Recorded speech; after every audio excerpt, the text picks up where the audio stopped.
Back on the show, you should recognize him. He is a UFC veteran, and it was a contestant on season 14 of The Ultimate Fighter. Johnny Bedford is back on the program. Johnny, what's going on? Not much, James. Thank you very much for having me. It's been an interesting couple of days for sure. Obviously, we'll get to that, but everything's great, man. I appreciate you very, very much for taking the time out. No problem. Having me on. We've done it before, and I'm excited to do it again. Yeah, I'm excited as well. And I really had a good interview with you last time, so I'm glad this all worked out. But let's talk about last time. You were supposed to fight Jesse Arnett back at Fight Night Medicine Hat 2 in October, and you had an injury like a day before the fight. What exactly happened? How come that fight didn't happen? Everything was perfect for that fight. That's what's ironic about it. Everything was perfect for that fight. And being accustomed to being in the UFC, they fly us out earlier than other promotions will. And I requested that with Fight Night, and they were all cool with it. So the plan was for me to fly out on Tuesday anyways, cut the weight there, Tuesday night, maybe Wednesday, Thursday, Friday weigh-ins, fight Saturday night. Well, that was the plan. I never, ever, ever typically train the week of a fight, especially the day before flying out. If it was the UFC, I would have never went up and rolled on a Monday night, knowing I'm flying out the next morning. But decided everything's great. Like, why change anything? You know what I mean? Like, I'm training well. I've got good partners. Everything's going good. Just feel good. I knew I wouldn't go out there and go hard. You know what I mean? I'm not going to risk an injury. That was my thought process, at least. And the worst case scenario happened. We were training that night, and I've got an excellent young kid at my gym. He's actually 21 years old. He's a black belt in jiu-jitsu. He's phenomenal. I would say he didn't use his best judgment with me leaving the next day, and we were like what we call slow rolling. Not not cranking anything. If you get an armbar, great. If you get a choke, great. Just no one's going to tap. And he just went for a scissor takedown, and the whole room stopped when they heard it because it popped so bad. My ankle. So I laid there screaming, thought I broke my ankle, for probably 20 minutes on the mat. And then, they helped me up, and I hobble out of there. And, we made the decision then that I'm going to tough this out. Like, I've had a good camp. Jesse's a great opponent. Like, truth be told, it was a lot of money. Fight Night is an amazing promotion. Outside of the UFC, I've never been offered any kind of money that Fight Night's been paying, so it's very much appreciated. And I had a good relationship with them, and I knew that Jesse was my fight to get back in the UFC, just like I think he thought I was his fight to get into the UFC. Jesse. I'm sure most of the listeners here know Jesse, but number one guy out of Canada, 8-fight win streak, blah, blah, blah. We got matched up because we both had a common opponent, as our last opponent was Mike Hernandez. So that's how Keith from Fight Night reached out to me. And anyways, long story short, I get on a plane Tuesday morning, and I have this idea that I'm still going to fight. And I hobble. I've got a backpack on with clothes for the week, with weight-cutting clothes, with gear to train in and fight in. And I've got a backpack that probably weighs – it's one of those big it's a war tribe bag, but like the Jocko bags, those big, they can, that's like a 3-compartment duffel bag. I'm walking to the airport with that thing, and I'm limping. This thing's hitting me in the ass every step I take, busting my kneecaps out because the bag's so long. I'm limping around on this foot that's swollen up 3 times the size it's supposed to be. Long story short, we end up getting into Canada. We get linked up with a couple of the other Canadian guys that were fighting there, Kyle Munson and his crew and all those guys, Adrian Woolley. And just so we got stuck at the Calgary airport for like 6 hours that day because they weren't going to shuttle guys back and forth all day. They're going to wait for all the fighters to get in. It just so happened out that we just got there early, so we were waiting for a while. Anyways, we made friends with those, but my biggest goal was I can't let any Canadian know that I'm hurt. Like, that's my biggest goal. So I hide the limp. I do whatever I can. My quarterman who's with me is carrying my bag at this point. Like, we're doing everything we can. We make friends with Kyle Munson's camp. Everything's all good. He's randomly enough has a doctor with him. I'm probably, making the story longer than it needs to be, but we make friends. He ends up looking at it Wednesday, and he's like, I think we can fight. We need to find out if you can tape it. And I think you can fight. I think you just did something to these inverters, and I think you can fight. If we can tape it, I know you can fight. So I'm walking downstairs, and we're planning a Walmart trip, and this is Wednesday afternoon. And I asked Keith, the matchmaker, is this part of Canada, the athletic commissioner, are they going to allow me to take my ankles?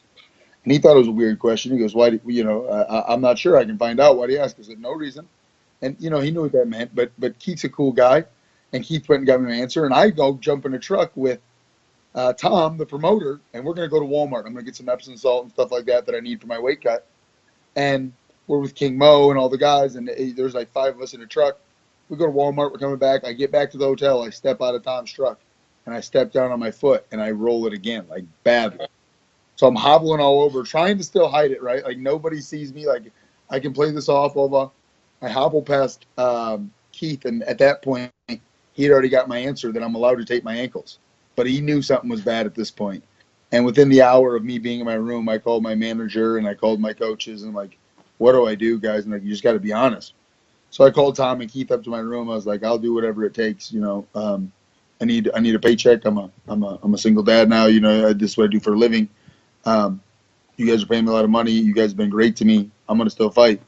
They saw my ankle at this point is 3 times the size it's supposed to be. They called in some Canadian doctors that were friends of the promoter.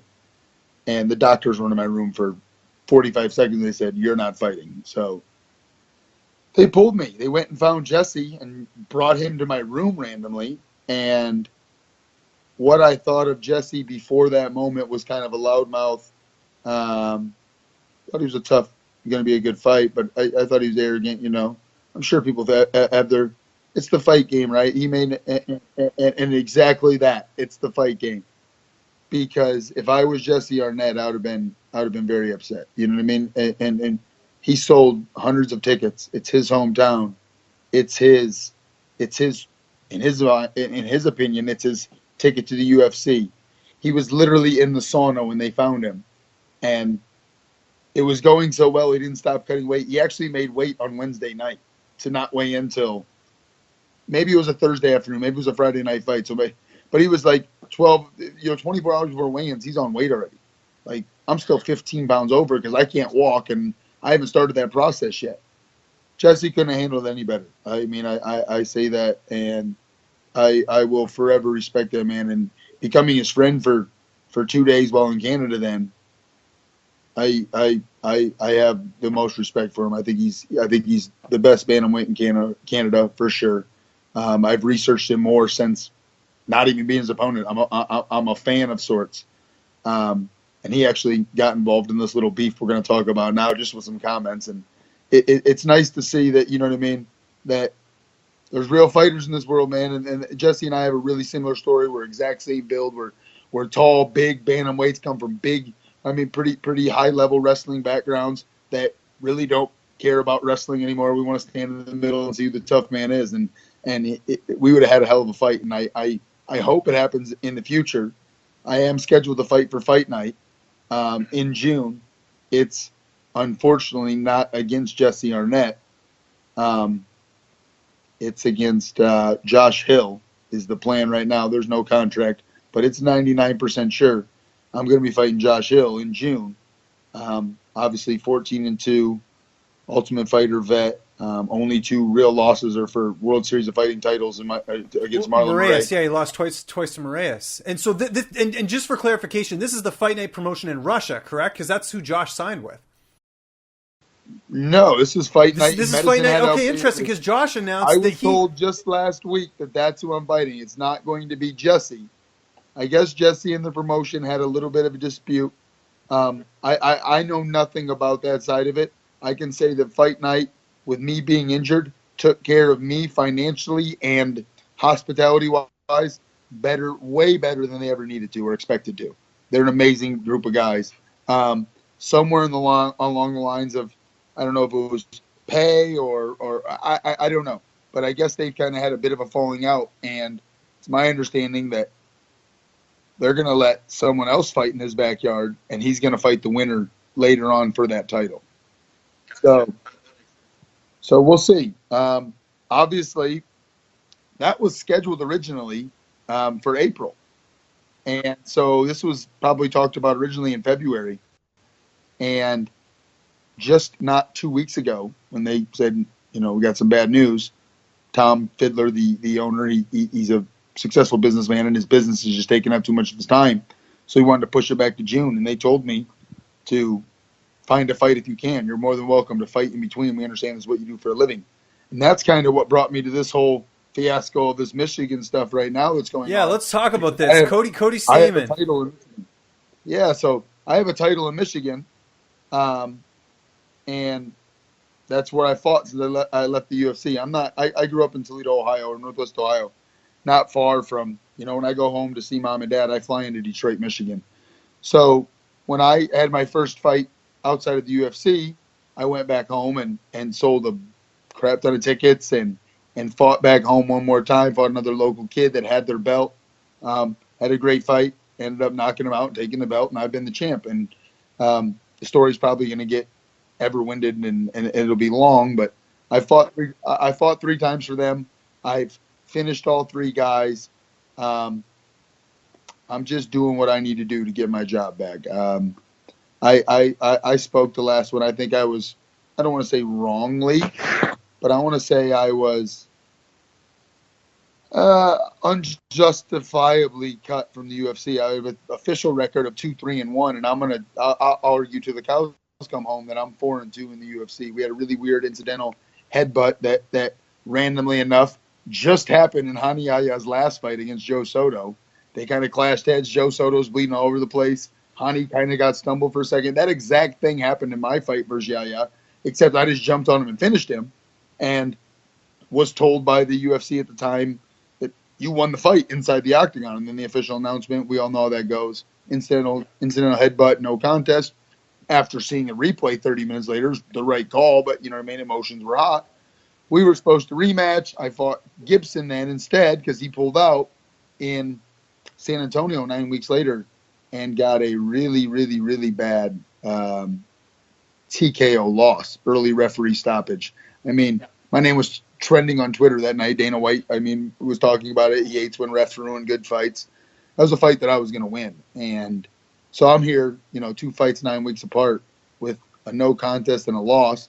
And then I flat out underperformed. And Hani Yaya beat me in Brazil, my last fight. So it put me at officially 2-3-1, and they let me go. So I've been trying to do what, I was told to do. Go win a couple fights, and we'll bring you back.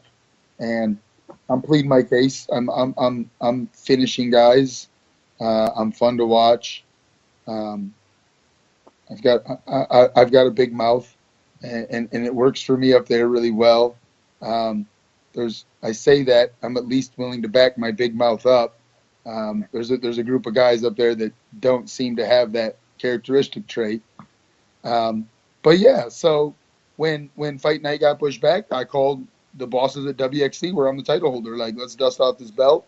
Let's make this fight happen, right? And I'm just walking with the boss. I'm gonna grab my charger, but so it'll probably get a long story into it. But my last 2 fights for the WXC were scheduled to be against a guy named Mike Hernandez, who's out of there. After I won my first fight, I beat a guy named Josh Robinson. All of a sudden, I hear all these Michigan guys kind of calling me out. And the loudest one at that time was this Mike Hernandez kid. And he said a bunch of stuff and blah, blah, blah. And he's a teammate of Cody's at MTT, correct? Yeah. Teammate, yeah, he's a Michigan top team guy. He trains with Cody Stamann, yep. So he was supposed to be my second fight.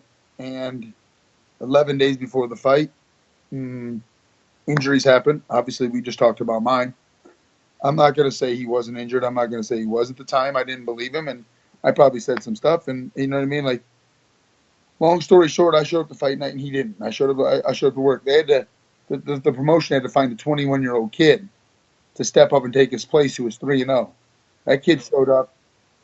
I probably fought a not a great fight, but he fought a great fight for himself. He won that night. He lost I stopped him in the 4th, but he gained a lot of respect. So I think everyone thought he was going to go in there and just get flatlined. And that's not what happened. He fought his butt off. That's Taylor Moore. But, again, not trying to get too long-winded. But when Mike Hernandez pulled off, who's this promotion's first option to replace him? we've got this Michigan top team up there, right? They're the baddest team around, and they've got all these badass bantamweights and blah, blah, blah. Well, it shouldn't be hard to find a replacement, but no one stepped up at that time. They had to find this 21-year-old kid, right? So I go up there, and that's who I'm going to fight. Well, fight night comes, and Mike Hernandez is backstage the whole time. After we've talked smack to each other for the last 6 weeks, he's not going to – now he's, oh, it would have been an honor to fight you. I'm so disappointed. I hope we can do it in the fun. It would have been, you know what I mean? There's no bad blood, man. It was cool at first, but then it got like almost annoyingly excessive. Like, he apologized numerous times. Like, dude, I'm still fighting tonight. You're supposed to be injured. Go sit down. Like, which he's out there picking up teammates when they win, and he's got a bad back or whatever. Anyways, I win, and what happens? The loudmouth Hernandez has been kissing my ass all night. Comes running in the cage and I'm going to effing kill you and I'm going to smash you. You can't beat this kid, blah, blah. Well, he got smacked in front of everybody. He got smacked in front of everybody. And, you know, security did their job and split it up. But, I mean, you said you wanted to fight. You signed a contract to fight. I came to fight. Like, what are you loud about? You know, so it was funny. But as a promoter, I'm sure they're eating it up. They know my next fight now. Everyone in the State's talking about Bedford Hernandez. I can't wait. Hernandez at the time had a good record and blah, blah, blah. So it came to fruition. Now the bad blood, the more of the shit talking. This guy, he's getting really disrespectful, how I shouldn't, you know, my kids are going to have nightmares because he's going to kill me in front of them and blah, blah, blah. And he's just loud. He's going to knock me out. No one can stand with me. And you go out there and you beat him. I mean, I went out there and I put on a clinic. I was like I just beat him. I embarrassed him. Like, I've won every exchange. He said no one's gonna knock him. Like, he's gonna knock me out. I whooped that boy. I mean, there's no other words for it. It wasn't even competitive. Like, yeah, I whooped him, and there's bad blood afterwards. You know, I choked. Like, he quit. He rolled over, gave me his back. He was getting beat up too bad, so I choked him. I pushed his face in the dirt. You said some shit you shouldn't have said. You said you're gonna knock me out. I mean, maybe I should have handled it a little better, but emotions are high. I'm just whatever. Well, he goes storming out of the cage and throws a temper tantrum. And who's there? Michigan top team guys and Mr. Cody Stamann, who, remember, was offered to fight me to my last fight when Taylor Moore had to stand up. Could have fought me at any point. I didn't know who either two of these two bums were when I was fighting in the UFC. I come fight one fight in Michigan. Now everyone wants to beat me. Everyone's going to smash me. Everyone's going to smash me. Well, okay, Cody, like, you talk the talk. Like, so anyways, Mike storms out of the cage throwing a temper tantrum after I spanked that ass. And now Cody's in there making a scene that he's going to whoop me. He's going to whoop me. I'm going to smash him. I released a video. Him and his coach, he's being held back, right? And Darren Cruikshank, his coach, is sitting there telling him, we're going to get him. We're going to get him. Like, okay. Well, my last fight got canceled. Or April got pushed back to June. I need to make a paycheck. I'm going to dust the belt off. There's a kid that's got a loud mouth in Detroit, Michigan. He's got a really pretty record. Hasn't fought nobody. He's known worldwide. Jesse Arnett came into a thread that was involved in this. And just to point out a fact, that Cody Stamann has fought nobody. He's a can smasher. He's fought nobody. It turned into a whole big mess because I called him out. Like, where are you at? Are we going to fight or not? You said you wanted to fight me. You told the state of Michigan you're going to fight me. You're going to smash me. You're going to retire me. I'm old. I'm washed up. I'm all this. You watch me whoop your teammate. Like, you got big balls now. You step up and back up what you said. And just to give some quick context here, so Cody just fought like this past weekend against was it Bill Kamari? I think he finished him in the first round or whatever. And from what I've gathered, because I've interviewed Cody, I know Matt Frendo, who runs KOP, which is the organization that Cody fights for, and it seems to me as an outsider, as someone who's trying to be objective here, is that Matt wants you to fight for KOP, you want to fight for your organization, the organization you compete for. Is that sort of the sticking point right now between why you guys haven't fought yet? Well, that's Cody Stamann's angle, and that's Matt Frendo's, and I have no problem with KOP. I really don't. I actually had a pretty decent discussion with the actual owner of KOP. He messaged me on a private message on Facebook with a very, very well thought out process explanation. Please don't destroy KOP, and it really isn't about KOP.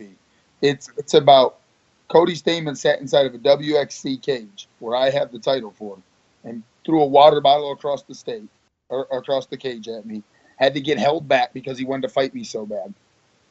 I had never, I mean, KOP was never an option for me. It's not, and I don't mean that to bash KOP. I know nothing about, you know what I mean? That was never an option for me. When it was time to go collect the paycheck, I have a belt to defend. Let's go do that. And the loudmouth that said he was going to smash me and take my belt inside a WXC cage is now nowhere to be found. I mean, and I'm smart. I had good timing. I knew he had a fight lined up. I don't even want to call it a fight. I knew he had a circus show showed up.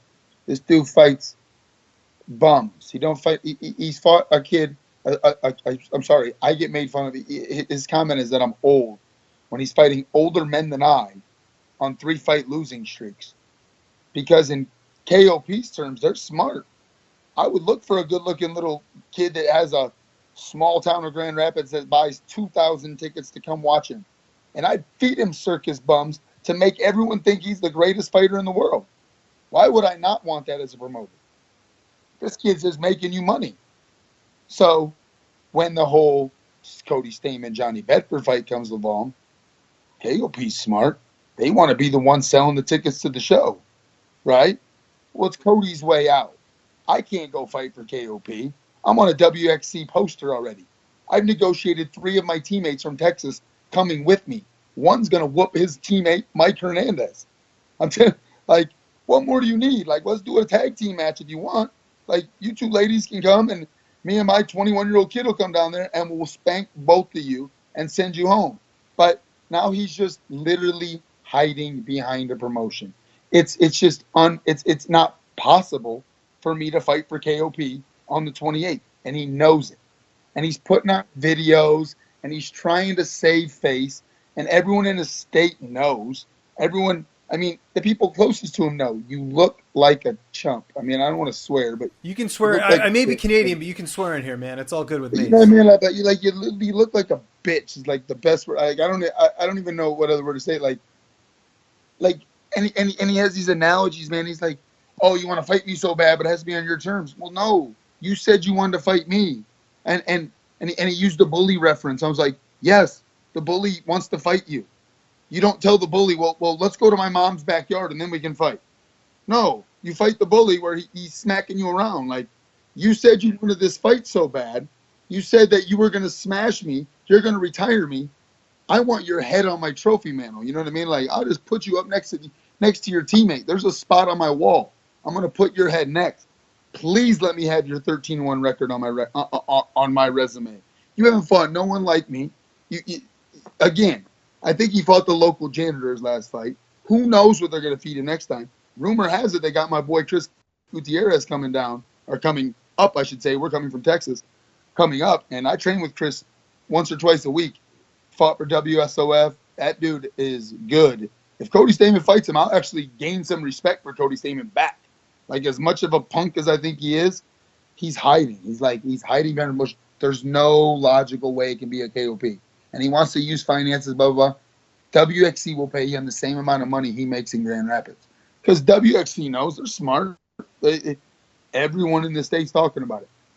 What about travel though? That just playing devil's advocate here. If he's getting paid the same, that's one thing. But for him, it's a bit of a drive to go compete at KOP. If he was to go fight in your organization, would the travel costs be covered? Because I wonder if that might be a sticking point too. Just something to consider. That's all. It would be 15 minutes from his gym. Oh, okay.